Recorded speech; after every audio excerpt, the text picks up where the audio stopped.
One thing we've learned during our current lockdown situation is that people have great resources, great ideas, and trying to help each other.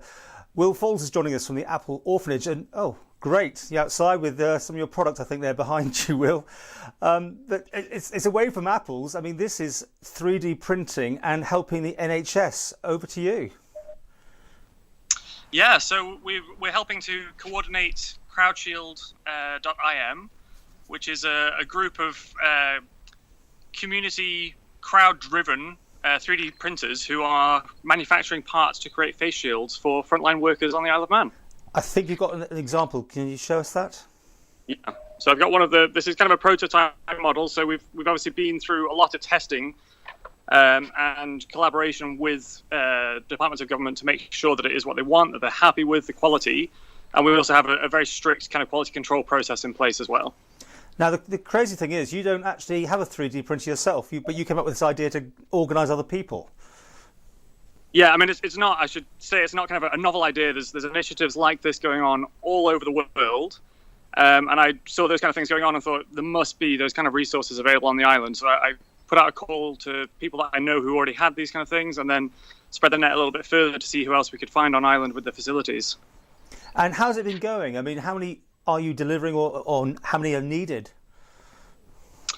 I can't really speak about kind of needs. It's not something that I know. I know that they're very gratefully received, particularly now that we've kind of gone through the sign-off process.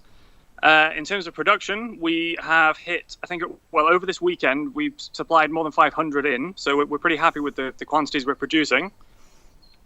If people want to join you, or have you got enough people, or should we put a contact out for you on this?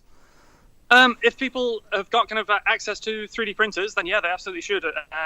We've got the website active at crowdshield.im, or there's a Facebook group. There's lots of information on there about how you can get involved.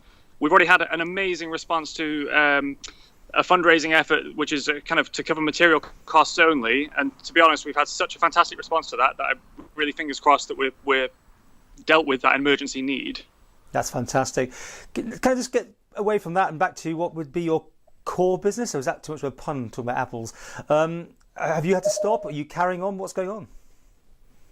So we've definitely put the business on hold at the moment. We wanted to understand exactly what the implications were for food business in this kind of this current unusual climate, and also we felt that we are a fairly luxury item. We don't see ourselves as an essential food item. We didn't want to put our staff or anyone who we delivered to at additional risk. So we felt much more comfortable to take our kind of training in the food and hygiene area and apply it to something that might be of more need in this kind of harrowing time.